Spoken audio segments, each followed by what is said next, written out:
harus bisa menjawab kebutuhan pasien. Dan yang terakhir, harus terintegrasi.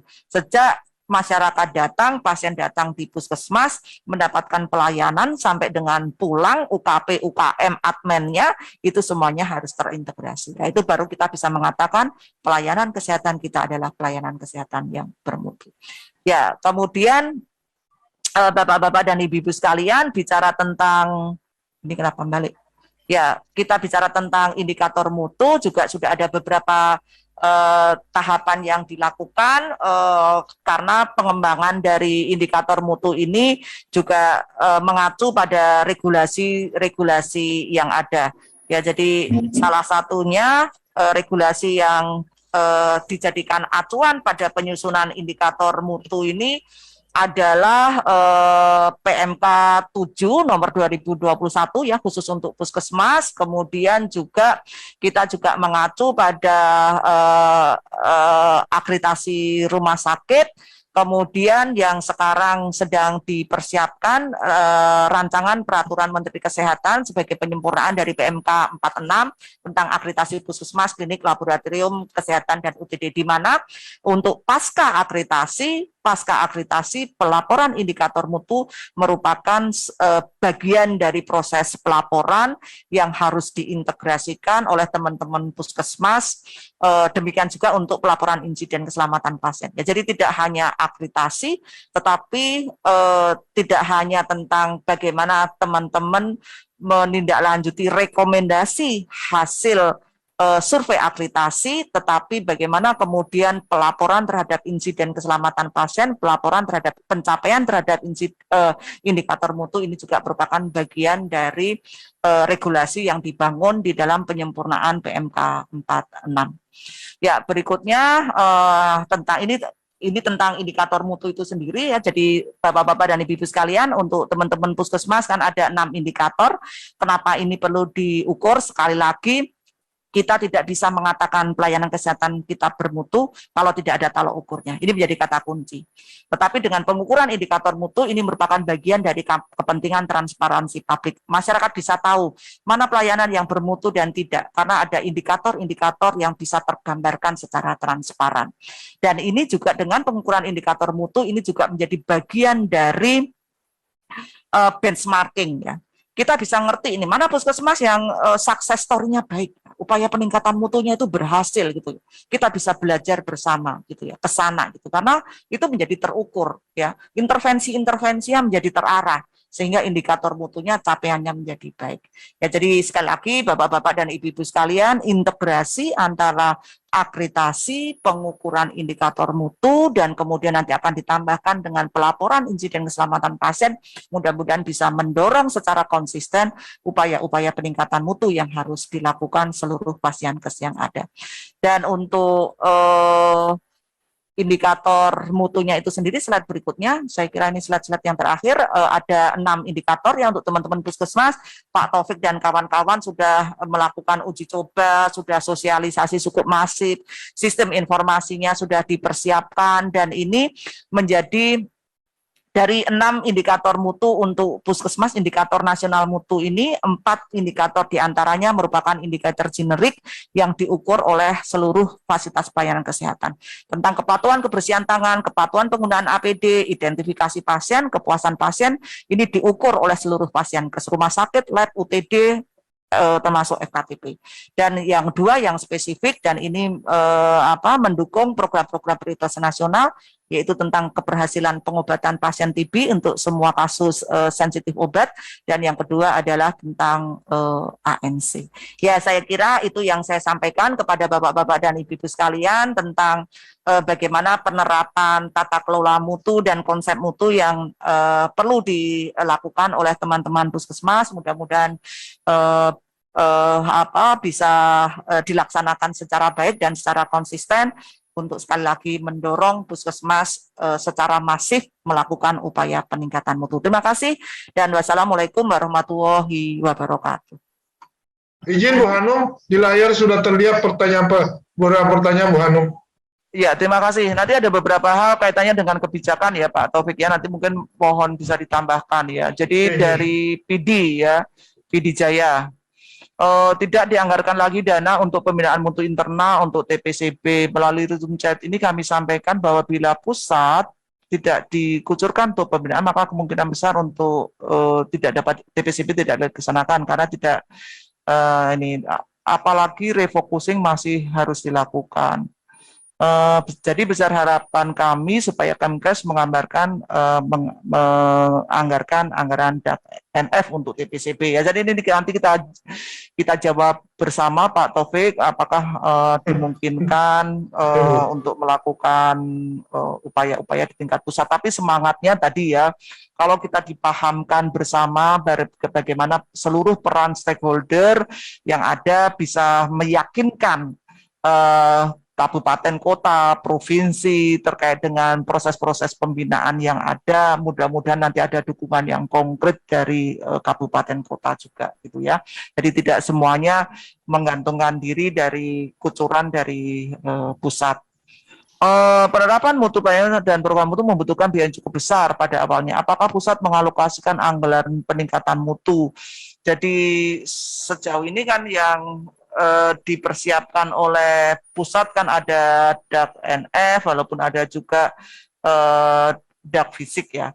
Jadi mutu sekali lagi kita harus mengintegrasikan antara pemenuhan input, kepatuhan terhadap proses, baru bisa kita pastikan outputnya. Ya, jadi pemenuhan input artinya ya sarana, prasarana, alat kesehatan, SDM. Ini perlu biaya gitu ya. Tapi sekali lagi bahwa mutu ini juga dinamis ya. Pada tahap awal ya kita memang tidak bisa memastikan semua Fasiankes ini akan memenuhi persyaratan mutu secara sama. Ya, memang ada diskrepansi, tetapi semangatnya adalah semangat untuk kita semua. Mutu adalah sebuah proses continuous quality improvement yang terus-menerus harus kita bangun. Kita tidak bisa berhenti pada satu titik, tetapi harus ada semangat untuk memperbaiki di setiap tataran pelayanan yang ada. Ya, ini yang saya harapkan teman-teman semua mempunyai pemahaman yang sama. Tidak bisa di awal semuanya akan mendapatkan standar mutu secara standar. Walaupun ada yang minimal ya, minimal harus ada gitu ya. Salah satu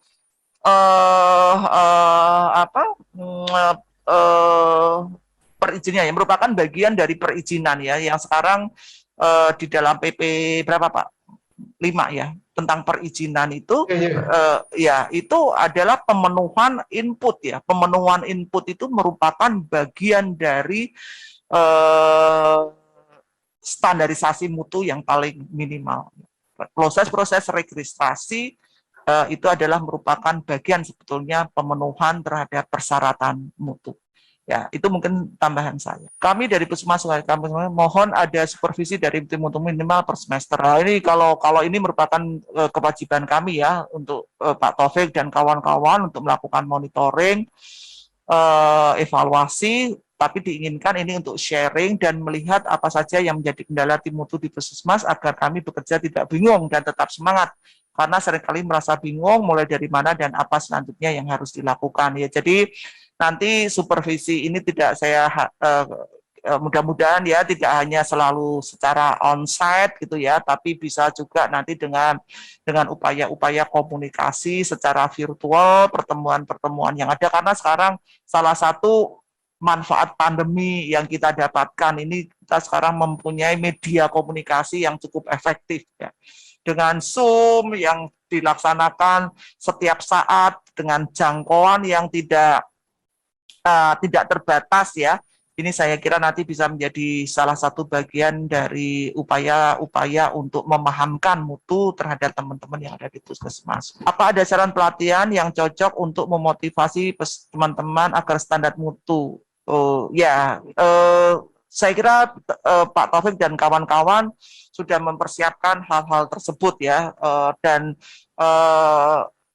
pelatihan-pelatihan yang diselenggarakan juga itu pelatihan-pelatihan yang terstandarisasi gitu ya, yang jelas kurikulum dan modulnya ya. Mudah-mudahan nanti segera bisa dilakukan untuk bapak-bapak dan ibu-ibu sekalian. Jika melakukan analisa, melakukan PDCA, jika ada permasalahan sederhana, apa tetap dibuat triwulan? Ini maksudnya apa ya? Tetap triwulan, apakah analisanya triwulan ya? Jadi menurut saya tentang PDCA, PDSA itu tergantung kita ya. Pada saat kita planning itu analisa ini akan kita lakukan per kapan, per minggu pun boleh gitu ya, agar kita akan menganalisa apakah upaya peningkatan mutu kita ini berhasil atau tidak. Dalam jangka pendek ini bisa kita lakukan evaluasi. Ya, jadi tidak ada, menurut saya tidak ada batasan harus triwulan sih. Nanti tergantung dari sisi planningnya ini kapan analisa ini akan dilakukan ya. Actionnya itu juga akan diobservasi berapa lama. Ini merupakan bagian dari planning gitu ya. Dan tidak selalu harus triwulanan. Saya kira itu Pak Taufik yang bisa saya sampaikan, mudah-mudahan bermanfaat. Dan mohon maaf kalau ada tutur kata saya yang kurang pas. Tapi semangatnya adalah kita harus selalu belajar, selalu mencoba, tidak boleh putus asa gitu ya. Karena mutu itu adalah tumbuh dan berkembang. Ya, terima kasih dan wassalamualaikum warahmatullahi wabarakatuh. Kita akan lanjut pada materi berikut, yaitu tentang dukungan penyelenggaraan tata kelola mutu. Ini akan disampaikan oleh Dr. Cahyono dan akan dimoderatori oleh Dr. Dewi. Baik, untuk acara selanjutnya Bapak Ibu sekalian, ini adalah materi yang akan disampaikan oleh pakar kami, konsultan kami yang selalu mendampingi kami dari dulu awal kami membangun akreditasi sampai dengan sekarang, dengan seluruh keilmuannya tetap membantu kami dalam membangun mutu dan akreditasi pelayanan kesehatan primer. Materi selanjutnya adalah bagaimana dukungan untuk tentang tata kelola mutu di puskesmas. Baik, Bapak Ibu sekalian, saya akan menyampaikan tentang dukungan untuk tata kelola mutu. Saya mohon izin untuk share screen. Monggo, Dok. Mudah-mudahan slide-nya sudah papar dengan jelas ya. Sudah terlihat, Dok? Ya, oke. Kita mulai saja. Ini CV saya, nanti bisa dibaca sendiri.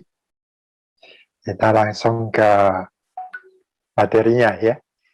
Jadi dukungan penyelenggaraan tata kelola mutu itu kalau di draft pedoman itu disebutkan ada 4 ya. Yang pertama adalah komitmen, kemudian kepemimpinan, yang berikutnya pengorganisasian dan budaya mutu. Tentang pengorganisasian tadi pagi Dr. Taufik sudah menyampaikan dengan cukup jelas, ya, sehingga tugas saya hanya menyampaikan tiga hal, yaitu komitmen, kepemimpinan, dan budaya mutu. Nah, ini dalam judulnya adalah dukungan atau support sistemnya ya. Support sistem agar tata kelola mutu itu bisa terselenggara. Tapi support sistem ini sangat penting dan kritikal harus ada. Ya. Terutama kita harus awali dulu dengan komitmen. Nah, komitmen ini kita coba lihat definisinya dari Kamus Besar Bahasa Indonesia. Itu adalah keterikatan untuk melakukan sesuatu. Jadi, begitu kita menyampaikan suatu komitmen, maka kita terikat dengan komitmen tersebut. Dari Cambridge Dictionary, ini lebih lagi ya, tidak hanya terikat, tapi itu merupakan satu janji, promise to give yourself, your money, your time. Nah, ini lebih mengerikan lagi ya. Jadi ketika kita komit itu ada janji yang mengikat tentunya untuk menyediakan diri kita dan resources yang kita miliki untuk mendukung sesuatu. Kemudian kalau dari Merriam-Webster itu merupakan agreement, persetujuan, kesepakatan, or pledge. Pledge ini janji to do something in the future, ya. Jadi ini merupakan janji yang mengikat untuk dilakukan terhadap sesuatu dan menggunakan diri kita dan resources yang kita miliki termasuk waktu terhadap sesuatu yang menjadi komitmen kita. Nah, dalam hal ini komitmen kita adalah komitmen tentang mutu dan untuk melakukan perbaikan mutu yang berkelanjutan. Ini tantangan bagi kita semua, terutama tantangan dari para pimpinan. Nah, tadi Bu Hanum juga sudah menyampaikan tentang langkah penerapan mutu ya, menurut Crosby. Itu langkah pertama, ini the first step. Yang sangat penting adalah commitment management. Ya. Ini sebagai faktor pendukung utama yang harus kita lakukan. Nah, pertanyaan berikutnya adalah komitmen itu terhadap apa? Ini beberapa hal yang saya coba inventarisir adalah komitmen untuk memberikan pelayanan yang bermutu. Kemudian mutu saja tidak cukup, harus kita kaitkan juga dengan keselamatan. Komitmen untuk memberikan pelayanan yang aman bagi pasien dan juga bagi masyarakat. Komitmen untuk melakukan peningkatan mutu berkelanjutan. Berikutnya, komitmen untuk menerapkan nilai-nilai mutu dalam perilaku sehari-hari. Ini budaya mutu. Komitmen untuk menerapkan nilai-nilai keselamatan pasien dan masyarakat tentunya dalam perilaku sehari-hari. Ini budaya keselamatan. Nah, siapa saja yang harus berkomitmen? Tentunya ini perlu dimulai dari para pimpinan dalam suatu organisasi, mulai dari pucuk pimpinan dan para pimpinan yang ada di dalam organisasi, kemudian menyebar ke seluruh karyawan dalam organisasi, bahkan sampai pada pasien, keluarga, dan masyarakat untuk berdaya dan diberdayakan, dan para stakeholders.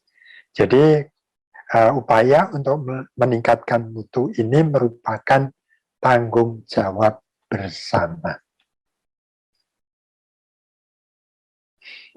Jadi komitmen merupakan tantangan terbesar untuk memulai perubahan. Nah, rahasianya di mana? Ini ditentukan pada komitmen pimpinan puncak yang diteruskan pada komitmen para pimpinan. Dan seterusnya ya, tentunya nanti akan menyebar ke seluruh karyawan dalam organisasi. Komitmen organisasi perlu dibangun agar seluruh pegawai terlibat secara konsisten untuk mencapai tujuan. Oleh karena itu diperlukan komitmen dan kepemimpinan yang kuat. Ya, dengan adanya komitmen dan kepemimpinan yang kuat, ini karyawan akan termotivasi untuk aktif dan sukarela mendukung upaya peningkatan mutu berkelanjutan. Sehingga mendorong terjadinya perubahan yang akan tetap dilakukan. Jadi kunci utamanya ini adalah komitmen dan kepemimpinan. Ya. Nah, bagaimana langkah membangun komitmen? Ini kalau kita membaca ini langkahnya agak kebalik-balik ya. Ya, jadi yang pertama sebetulnya tadi komitmen di antara para pimpinan dulu. Kemudian kita perlu menyatukan tujuan. Ada share vision, share goal. Kemudian perlu adanya komunikasi yang baik, adanya umpan balik, dan keterikatan dalam tim. Kemudian kita perlu menghargai karyawan dan membangun kesempatan untuk berkembang kepada setiap karyawan.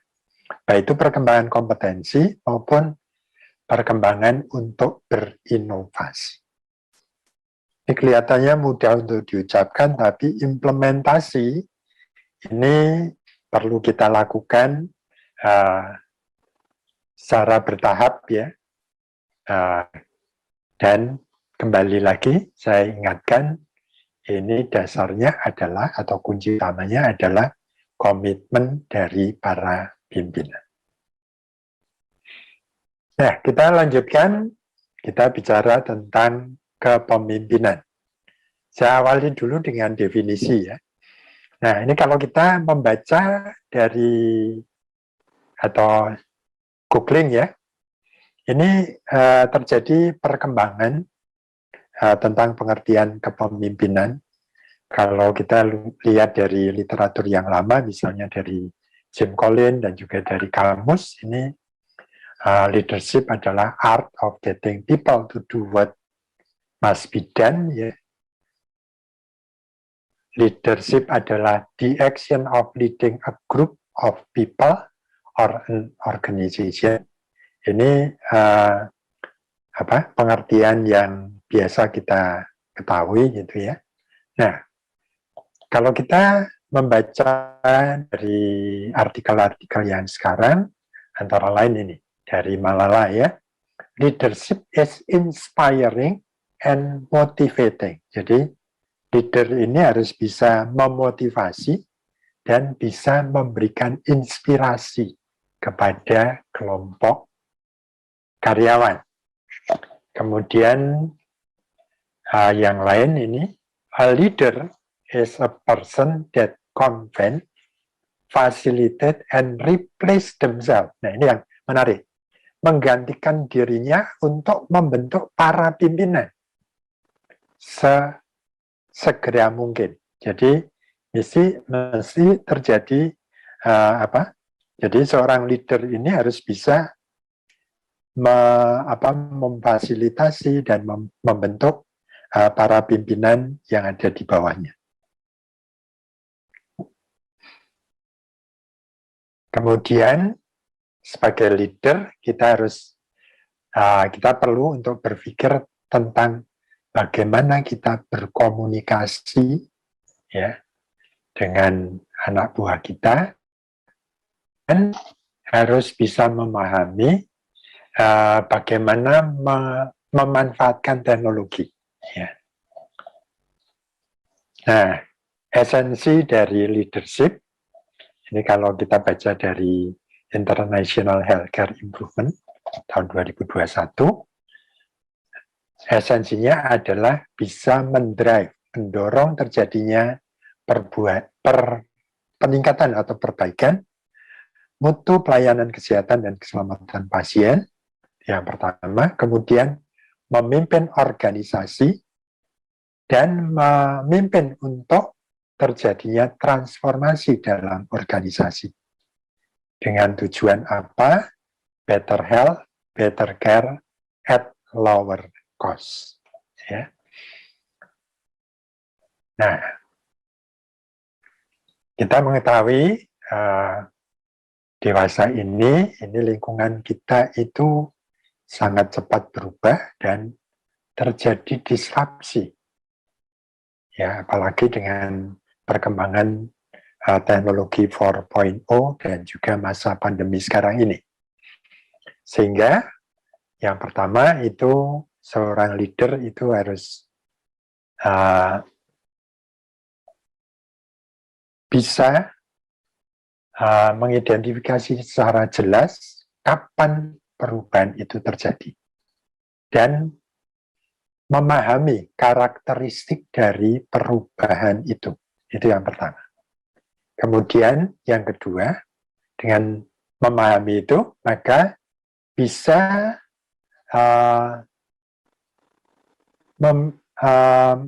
memahami juga peluang-peluang perubahan apa yang perlu dilakukan, dan kemudian memahami bagaimana dan kapan harus melakukan suatu action atau tindakan, ya. Jadi mesti diidentifikasi dengan jelas kapan perubahan itu terjadi dan bagaimana karakteristiknya, kemudian perubahan apa yang perlu kita lakukan sehingga kita bisa menghadapi tantangan perubahan tadi, dan bagaimana serta kapan kita harus melakukan action. Ini tantangan dari para leader. Ya. Nah, kepemimpinan seperti apa yang diperlukan? Yang pertama adalah kepemimpinan yang berkomit. Ya. Yang kedua, kepemimpinan yang berorientasi pada mutu dan keselamatan. Ini di dalam pedoman itu disebutkan harus bisa diwujudkan dalam 3 fungsi dalam manajemen mutu, yaitu perencanaan mutu, pengendalian mutu, dan perbaikan mutu secara berkesinambungan. Ini sesuai dengan trilogi dari Juren. Kemudian kepemimpinan yang bisa mentransformasikan organisasi untuk mencapai sasaran-sasaran mutu dan keselamatan pasien yang ditetapkan. Nah, oleh karena itu diperlukan kepemimpinan yang transformasional. Ya. Jadi, ini kepemimpinan yang transformasional itu harus mampu ini ya, meningkatkan ke level yang lebih tinggi dari moralitas dan motivasi para karyawannya. Mampu mendorong, menginspirasi, dan memotivasi karyawan sehingga dapat menciptakan perubahan maupun inovasi. Dan jangan lupa, kesemuanya itu bisa dicapai kalau sebagai pemimpin ini menunjukkan keteladanan, menunjukkan sebagai role model, ya. Punya strong sense terhadap budaya organisasi, kemudian pemberdayaan karyawan, dan juga menciptakan kemandirian di dalam tempat kerja. Nah, ini sebagai contoh ya, seperti apa sih pemimpin yang transformasional, ya. Jadi harus bisa membangun hubungan kerja yang kuat,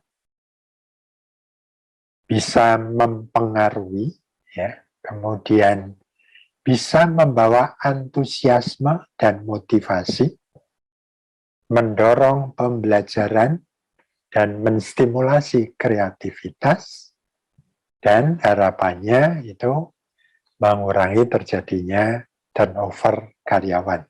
Ini kalau di pemerintahan mungkin yang poin 5 ini relatif jarang terjadi ya, karena karyawannya kebanyakan ASN. Nah, kita akan lihat bagaimana wujudnya dalam 3 fungsi manajemen mutu. Yang pertama, perencanaan mutu. Jadi, para pimpinan ini harus bisa mengintegrasikan ya, perencanaan mutu dan keselamatan pasien dalam perencanaan puskesmas. Kemudian bisa menjelaskan kegiatan-kegiatan program mutu dan keselamatan pasien dengan sasaran yang jelas, penganggaran yang jelas, alokasi sumber daya, dan penanggung jawab yang jelas. Kemudian pada pengendalian, ini harus bisa menyiapkan regulasi-regulasi internal, baik itu kebijakan, pedoman, panduan, prosedur, ya. Kemudian pelaksanaan kegiatan sesuai dengan regulasi mutu, dan melakukan monitoring pelaksanaannya. Ini lebih ke proses manajemen ya.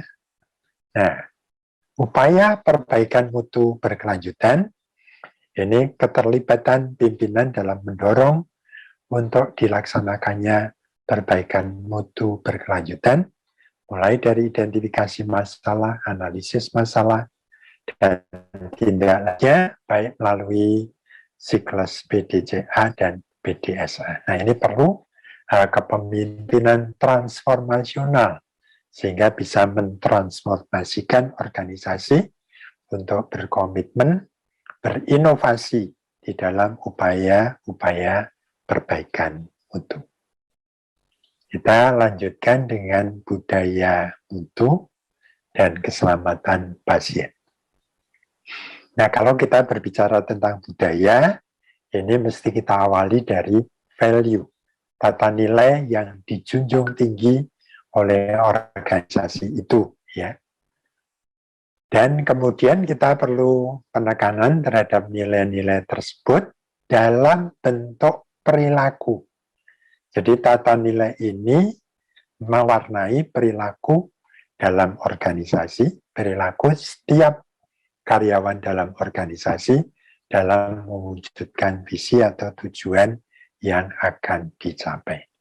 Nah, nilai ini diwujudkan dalam perilaku.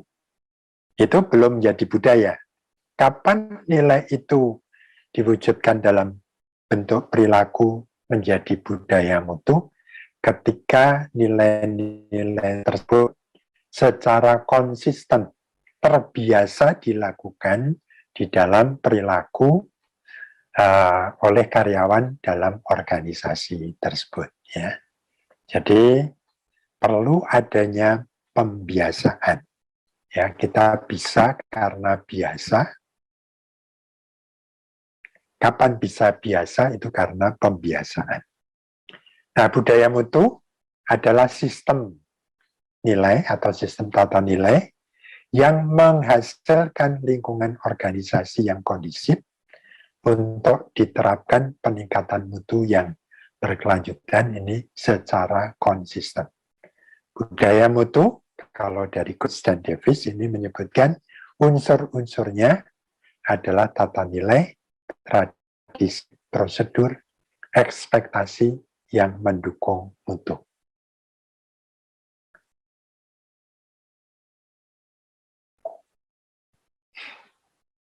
Nah, budaya mutu yang perlu kita kembangkan itu apa saja? Ya.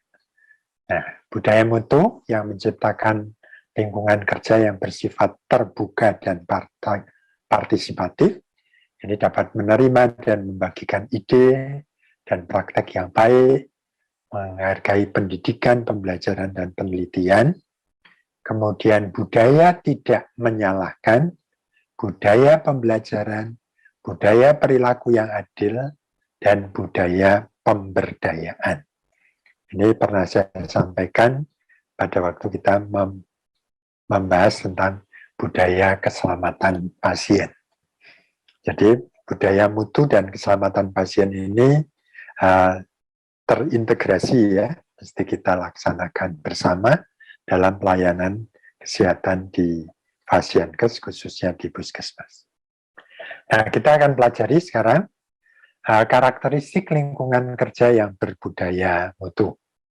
Ini mulai dari kepemimpinan mutu pada semua jenjang organisasi, mutu menjadi tujuan, kepemimpinan yang mampu mengarahkan staf untuk mencapai target-target sasaran mutu dan keselamatan pasien yang ditetapkan.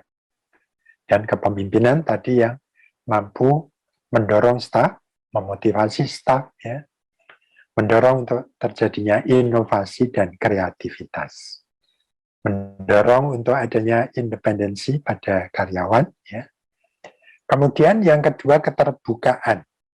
Ada kesempatan untuk menyampaikan pendapat tanpa khawatir dengan risiko atas pendapat yang disampaikan. Ini para pimpinan perlu legowo ya, untuk mendengar pendapat dari karyawan, bahkan kritik yang disampaikan oleh karyawan. Ada mekanisme, alur untuk menyampaikan pendapat, kemudian berikan umpan balik positif untuk setiap masukan yang diberikan, kode etik dalam keterbukaan, ya tentunya menyampaikan pendapat itu juga perlu ada etikanya, ya. Kejelasan mekanisme pelaporan, kejelasan program dan tanggung jawab, termasuk pemanfaatan sumber daya dengan benar. Kemudian penekanan pada kerja tim dan keterikatan dalam tim. Proses dan hasil merupakan kontribusi dari semua orang, bukan hanya dari satu orang. Tanggung jawab untuk memastikan tugas dilaksanakan sehingga memudahkan petugas lain untuk menyelesaikan tugas. Jadi kita mesti memandang karyawan pada proses yang selanjutnya itu adalah customer kita yang harus kita hargai dan kita penuhi kebutuhannya. Kekompakan dan dinamika dalam kelompok dan komunikasi dalam kelompok.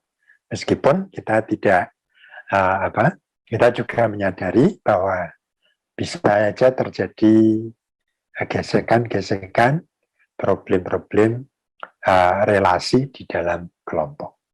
Nah, ini perlu kita atasi. Ya. Kemudian tanggung jawab yang jelas pada semua level penanggung jawab dan pelaksana. Masing-masing karyawan ini mesti memahami tugas dan tanggung jawabnya, dan kemudian melaksanakan tugas dan tanggung jawab dengan konsisten. Tentunya sesuai dengan nilai-nilai yang disepakati bersama. Budaya belajar dan pembelajaran, ini belajar dari masalah yang ada, termasuk insiden, ya. Belajar dari adanya keluhan dan komplain, belajar dari sasaran-sasaran yang tidak tercapai, belajar dari kejadian yang tidak diharapkan, atau insiden tadi ya, belajar dari keberhasilan, bahkan kegagalan inovasi yang dilakukan. Belajar dari pengalaman di tempat lain dengan benchmarking, belajar dari evidence-evidence, dan jangan pelit untuk sharing dalam pembelajaran. Umpan balik aktif untuk perbaikan, ya. Jadi umpan balik dari kegiatan yang dilakukan, dan ini diharapkan tepat waktu. Umpan balik dari hasil monitoring, hasil audit internal, PTM, usulan perbaikan dan pelaksanaannya. Keterlibatan kuat ya dari staf, pengguna lain dan masyarakat, ini perlu pemberdayaan ya. Pengguna layanan dan masyarakat ini diberdayakan untuk terlibat baik melalui speak up, dorong pengguna layanan kita untuk speak up. Ya, ini juga komitmen pada World Patient Safety Day ini untuk ibu bersalin, ibu melahirkan, untuk speak up ya tentang keluhannya, tentang pengalaman dalam pelayanan. Nah, itu menjadi dasar bagi kita untuk melakukan perbaikan. Keterlibatan tokoh masyarakat, lembaga swadaya masyarakat, kelompok-kelompok masyarakat untuk peningkatan pelayanan. Paling tidak ini juga speak up, ya, menyampaikan keluhan, usulan, umpan balik, kritik. Bahkan kalau bisa ikut terlibat di dalam kegiatan perbaikan. Pemberdayaan individu dengan tetap memperhatikan kompleksitas sistem. Nah, pelayanan di puskesmas itu kita ketahui bersama tidak hanya patient center care, tapi family center care dan community center care. Dan ini jelas sekali ketika kita menerapkan PIS-PK. Ya. Pelayanan kesehatan merupakan pelayanan yang kompleks dari berbagai disiplin profesi. Tadi Bu Hanum juga mengingatkan ya. Kemudian perlu adanya peningkatan kompetensi. Jadi karyawan itu akan berdaya kalau diimbangi dengan peningkatan kompetensi melalui diklat sesuai dengan kebutuhan pendidikan dan pelatihan. Kemudian perlu menyelaraskan nilai individu dan nilai organisasi dan individu. Pembudayaan nilai-nilai mutu dan keselamatan pasien dalam perilaku dan kita biasakan ya. Lalu kita lakukan survei budaya mutu. Ini silakan Bapak Ibu bisa searching ya. Banyak bentuk-bentuk survei budaya mutu dan budaya keselamatan. Nah, itu bisa kita lakukan, dan berdasar survei itu kita bisa melihat kesenjangan terkait dengan budaya mutu untuk bisa melakukan tindak lanjut terhadap hasil survei. Menumbuhkan kebanggaan dalam memberikan pelayanan, ya. Ini kebanggaan akan tumbuh dari kesadaran akan arti dan manfaat pelayanan, memberikan kesempatan berkembang melalui diklat dan jenjang karir, kebanggaan sebagai karyawan puskesmas. Menjadikan pelayanan sepenuh hati sebagai nilai organisasi, ya, dengan pelayanan yang sepenuh hati ini memberi kemudahan bagi pelanggan, ya, dalam proses pelayanan, pemenuhan standar pelayanan, dimulai dari ketulusan hati untuk melayani. Pelaksanaan pelayanan sesuai standar, adanya indikator untuk pelayanan sepenuh hati. Lalu kita lakukan integrasi keselarasan antara upaya mutu dengan pelayanan dan dengan perencanaan. Jadi, program mutu keselamatan pasien, PPI, manajemen risiko, itu disusun dan dilaksanakan secara terintegrasi. Nah, bagaimana membangun budaya dalam organisasi? Ini saya juga masih pakai literatur yang lama ini ya, Goodsen Davis, dimulai dari managerial action, ya, dari komitmen dari para pimpinan, membangun kembali sistem dan kebijakan, ya, sistem tata nilai, kemudian perlu adanya keteladanan role model, kita perlu mengkomunikasikan kenapa nilai-nilai baru, perilaku baru itu dibutuhkan, kemudian juga memberdayakan karyawan melalui menyetujui dan mendorong kegiatan yang diusulkan oleh karyawan. Nah, kalau perlu kita melakukan perubahan dalam kriteria untuk rekrutmen dan promosi disesuaikan dengan tata nilai yang kita tetapkan. Kemudian mulai melakukan perubahan dalam perilaku. Nah, perubahan ini kita nilai sukses atau tidak, ya. Ketika itu sukses, dibiasakan sehingga norma nilai-nilai baru terkait dengan mutu itu menjadi kebiasaan dalam berperilaku. Jadi ini tahapan dalam membangun budaya dalam organisasi. Jadi budaya itu harus diinisiasi dari pimpinan. Nah, ini salah satu contoh, ini sudah cukup lama di Garuda tahun 2010, ya. Nah, ini tata nilainya. Yang disingkat FLY HIGH, ya. Efisien, efektif, loyalty, kemudian customer centricity, customer focus ini, kemudian honesty dan openness, dan integritas, ya. Nah, ini tata nilai ini kemudian diwujudkan dalam perilaku di seluruh aspek pelayanan dari Garuda, mulai dari pre-journey, pre-flight, in-flight, post-flight, post-journey, dan kemudian ada tambahan spesifik fokus, gitu ya. Nah, ini sebetulnya bisa kita contoh juga ini di puskesmas, misalnya di pelayanan UKP, mulai dari akses masuk, mulai dari pendaftaran, ya, dan seterusnya, kemudian sampai ke pemeriksaan, dan seterusnya sampai pasien pulang, bahkan sampai home care. Begitu juga untuk kegiatan-kegiatan pelayanan UKM. Ya. Kalau kita baca dari reportnya Garuda yang terakhir, ini memang sudah ada advance dari yang ada sekarang, ya.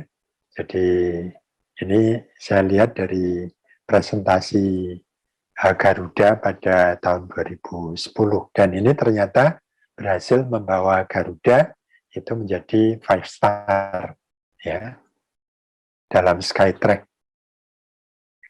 Oke, itu yang bisa saya sampaikan, mudah-mudahan bermanfaat. Terima kasih.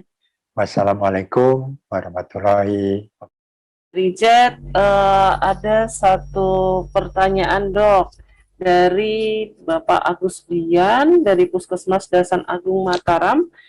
Izin bertanya, mohon contoh instrumen evaluasi penerapan budaya-budaya mutu di Puskesmas.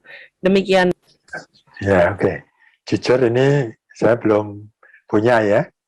Tapi sebetulnya Bapak Ibu bisa memodifikasi dari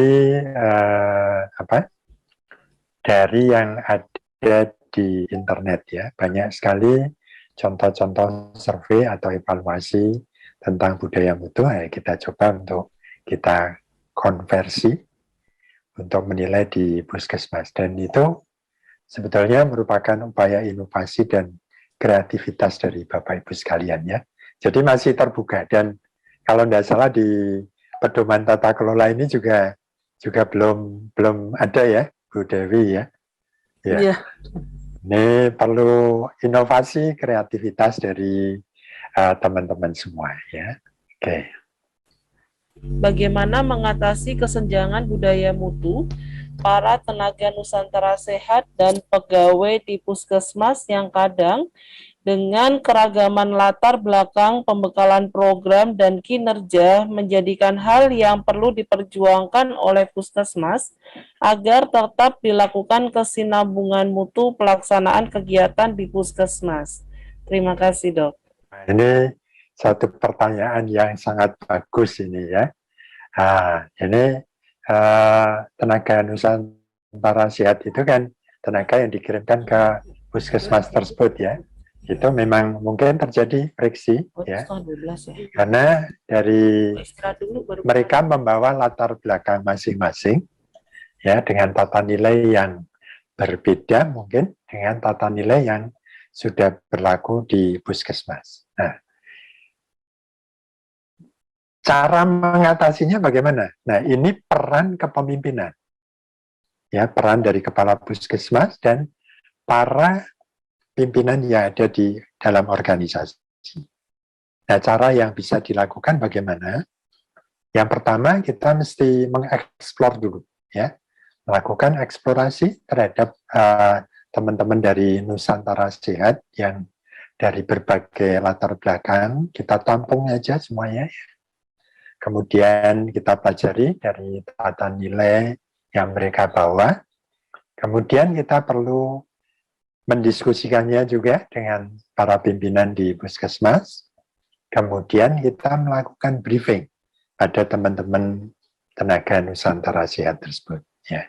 Dan saya kira tenaga Nusantara Sehat ini juga sudah dibekali ya sebelum dikirim ya. Meskipun ya kadang nilai-nilai pribadi itu masih akan terbawa. Itu dari satu sisi. Tapi dari sisi yang lain, dari karyawan kita sendiri, itu karyawan kita kan sering terbiasa dengan kebiasaan yang sudah ada, sehingga ada kendala untuk berubah. Nah, ini juga perlu disadari oleh teman-teman kita yang ada di Puskesmas ya. Nah, ini peran dari Kepala Puskesmas untuk bisa menyadarkan juga teman-teman karyawan di Puskesmas kalau ada hal-hal baru yang baik yang bisa diadop oleh Puskesmas tersebut. Mudah-mudahan jawabannya bisa memberikan solusi. Ya. Terima kasih yang sebesar-besarnya. Wabillahi taufiq wal hidayah. Wassalamualaikum warahmatullahi wabarakatuh. Baik, assalamualaikum warahmatullahi wabarakatuh. Jadi materi selanjutnya yaitu ini tertuang di bab 3 di buku pedoman tata kelola mutu kami, dan ini Bapak Ibu langsung implementatif, jadi akan disampaikan secara panel oleh tim, mulai dari bagaimana penerapan plan, do, study, dan act. Jadi untuk plan do ini akan disampaikan oleh Dr. Dewi Irawati.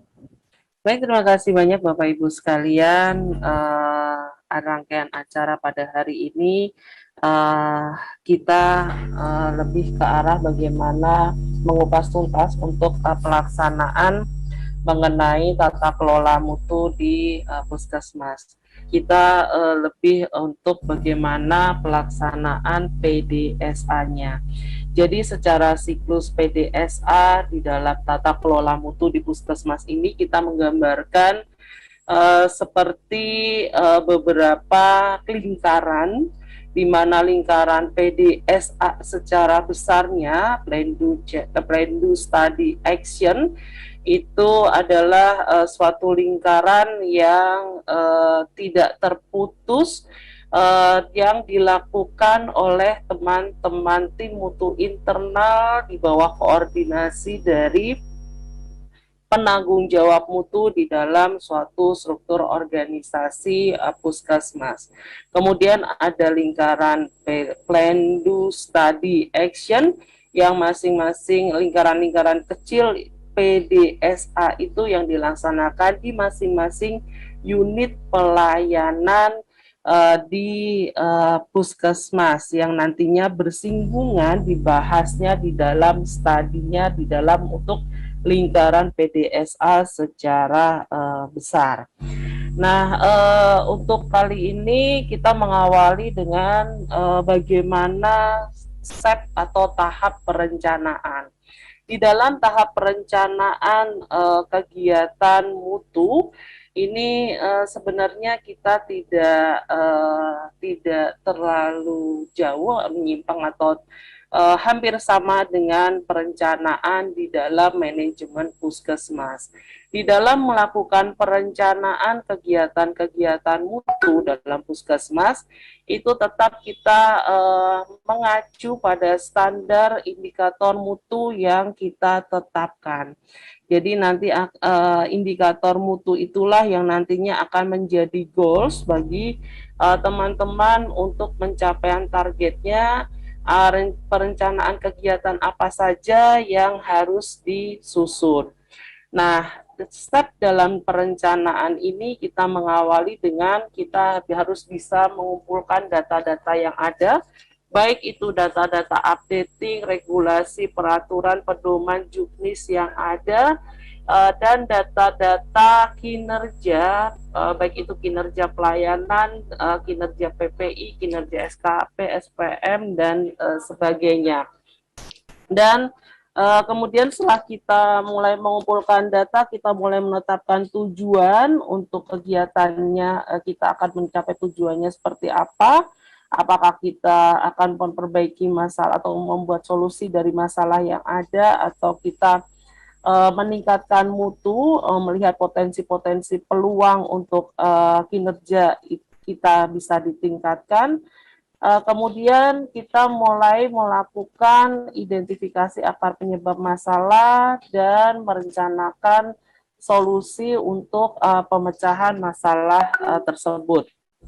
Nah, di dalam pengumpulan data, tadi yang sudah saya awali, kita melakukan identifikasi standar, aturan, regulasi, pedoman, juknis sebagai acuan yang ada yang terupdate.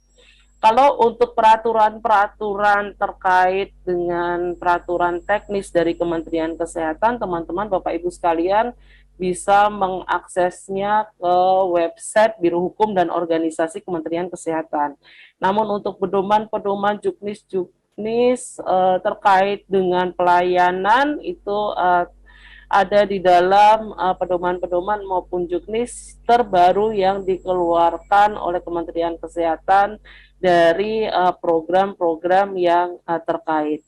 Begitupun dengan updating SPM bidang kesehatan, Renstra, RPJMN atau RPJMD, atau Renstra dari Puskesmas itu sendiri. Jadi ini harus kita harus bisa mengupdate peraturan-peraturan yang terbaru sehingga dalam melakukan kinerja pelayanan kita inline dengan pedoman aturan yang berlaku.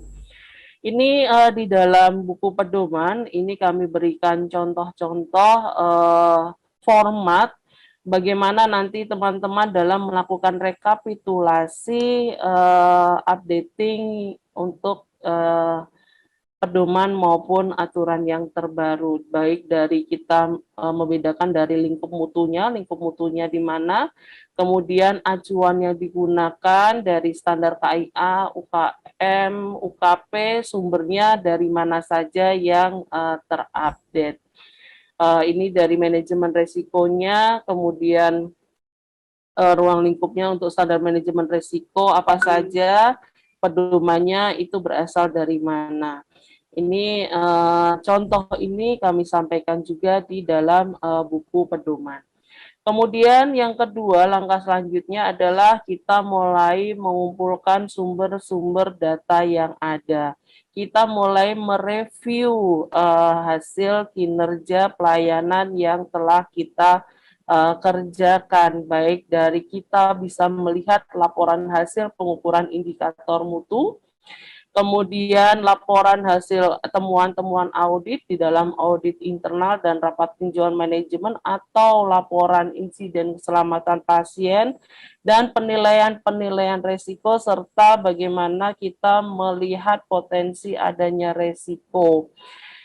Dari review sumber-sumber data yang ada, kita mulai bisa melakukan analisis dari data kinerja kita. Kita harus bisa melihat ada gap di mana dari kinerja yang kita lakukan berdasarkan target yang telah ditetapkan. Jadi secara contoh ini format untuk analisis data kinerja mutu. Ruang lingkupnya contohnya di sini adalah untuk ruang lingkup indikator mutu pelayanan, di mana acuan yang digunakan adalah standar akreditasi, indikatornya adalah keberhasilan pengobatan pasien TB sensitif obat. Di sini misalnya target yang ditetapkan adalah 90%, tapi ternyata capaiannya baru 50%.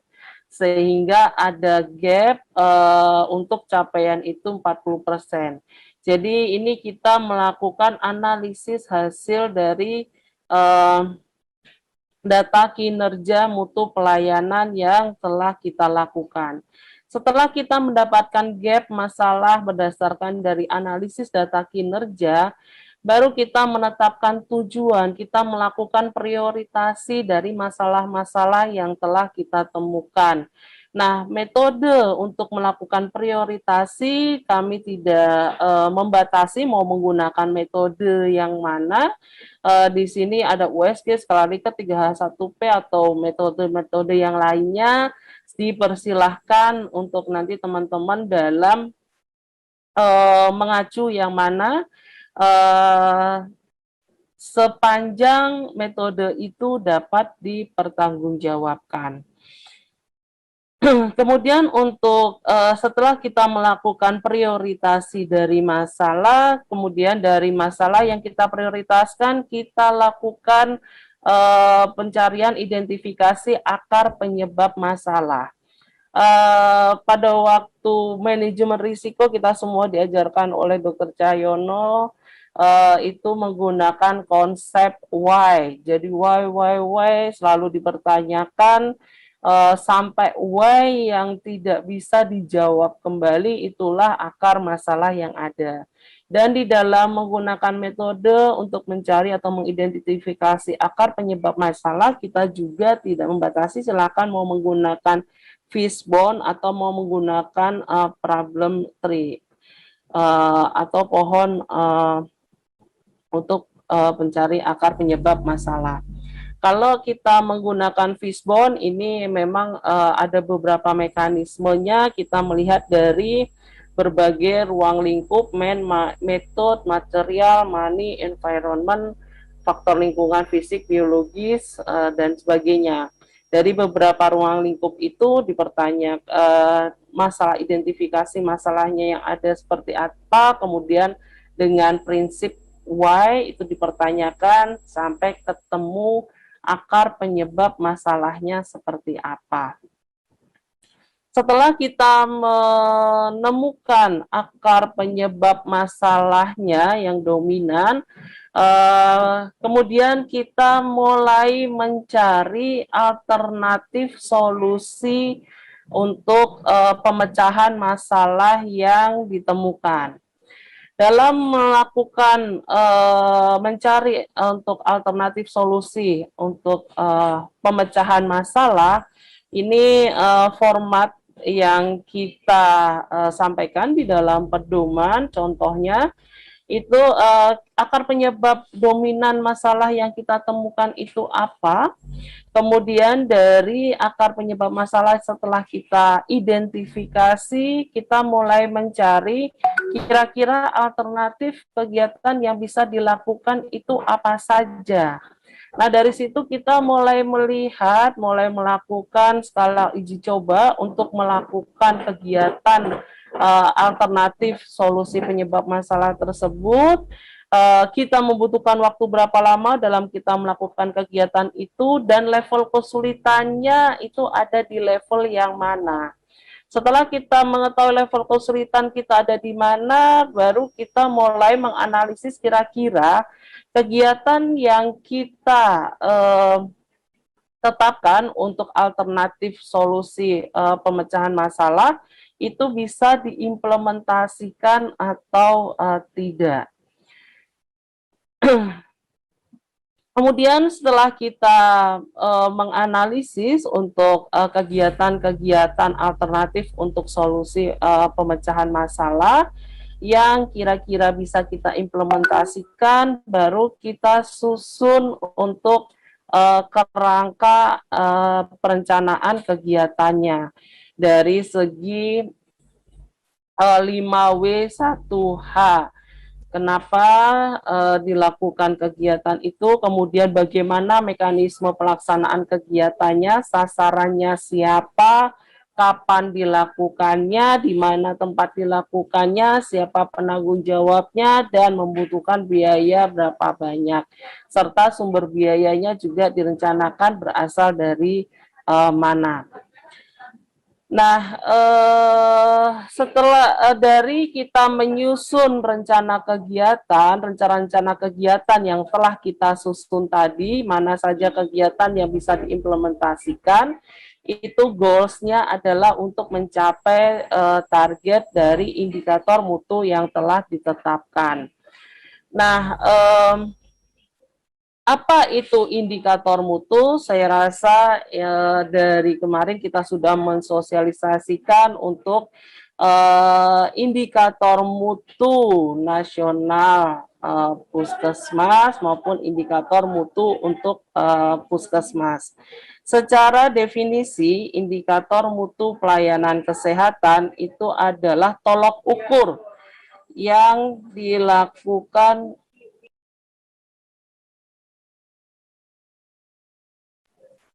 indikator mutu tolok ukur yang digunakan untuk menilai tingkat keberhasilan mutu pelayanan kesehatan di fasilitas pelayanan kesehatan.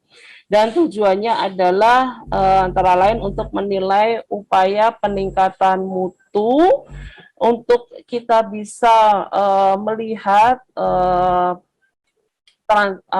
benchmark dalam kita mencari best practice, atau kita bisa untuk bahan kita transparansi kepada publik sejauh mana mutu pelayanan yang dilakukan di fasilitas kesehatan yang tempat kita bekerja. Secara garis besar, indikator mutu di puskesmas itu ada 3 indikator mutu yang dilakukan pengukurannya, antara lain adalah indikator nasional mutu puskesmas atau INM puskesmas, itu ada 6 indikator mutu. Kemudian indikator mutu prioritas puskesmas, ini adalah indikator mutu yang diprioritaskan berdasarkan kesehatan di wilayah kerja puskesmas. Kemudian indikator mutu pelayanan, ini adalah indikator mutu yang ditetapkan berdasarkan prioritas masalah yang terjadi di pelayanan puskesmas, sehingga secara garis besarnya seperti ini untuk indikator mutu yang dilakukan pengukurannya di puskesmas. Jadi ada INM, ada 6, kemudian indikator mutu prioritas puskesmas, itu adalah IMPP, itu adalah diprioritaskan berdasarkan masalah yang ada di puskesmas, kemudian indikator mutu di masing-masing unit pelayanan puskesmas, itu adalah indikator mutu yang ditetapkan di masing-masing unit pelayanan, baik itu pelayanan dalam gedung maupun pelayanan luar gedung yang ada di puskesmas. Setelah teman-teman dalam menetapkan indikator mutu baik IMPP maupun indikator mutu unit pelayanan, kemudian indikator mutu yang telah ditetapkan disusun menjadi profil atau kamus indikator mutu. Dengan template profil atau kamus indikator mutu ini ada 21 item untuk kita bisa melakukan nantinya membuat menjadi suatu instrumen untuk pengukuran indikator mutu. Ada 21, di antara lain adalah judul. Di dalam judul itu disampaikan indikator mutu yang ditetapkan itu apa, judul singkat yang spesifik mengenai indikator apa yang akan diukur tanpa menyebutkan satuan pengukuran. Kemudian dasar pemikirannya itu adalah dasar pemikiran indikator yang berasal dari ketentuan, peraturan, literatur, data, analisis, situasi. Untuk dimensi mutunya, silakan dimensi mutu, ada 7 dimensi mutu, mau mengarah kepada dimensi mutu yang mana. Setiap indikator mewakili satu atau lebih dari dimensi mutu yang ada, baik itu efektif, safety, people center, family, efisien, equitable, dan terintegrasi. Kemudian tujuan hasil yang ingin dicapai, kenapa menetapkan indikator mutunya itu, kemudian definisi operasional, batasan pengertian yang dijadikan